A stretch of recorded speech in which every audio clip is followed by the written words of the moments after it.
Dozens of people have been taken into custody in the German city of Hamburg as anti-capitalist protesters clashed with police.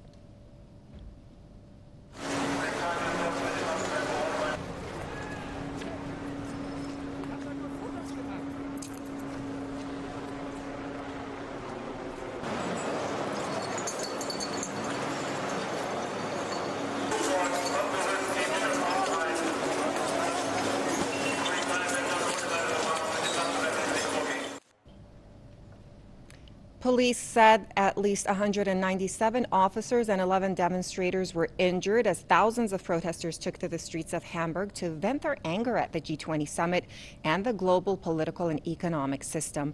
Protesters torched cars, blocked roads, and looted retail stores. Heavily armed police used tear gas, water cannons, and pepper spray to disperse the angry crowd.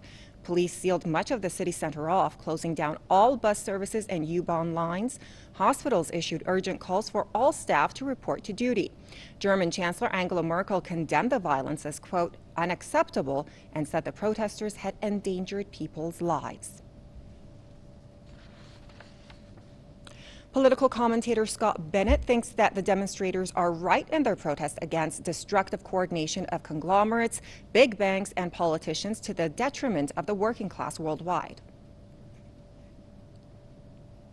It's a very legitimate protest that you have banks, international banks, the SWIFT bank system that sort of corrupts and unites a lot of the bank's conversations, and Union Bank of Switzerland, and the LIBOR rates, and the terrorist financing, and the financing of both sides of war, as we've seen in Vietnam, to the current state, the military-industrial complex that is funded by a lot of these banks. The reality is a lot of blood and chaos and war and death and destruction is funded for profit, and the politicians and the senior military really are parasites to that military-industrial complex banking system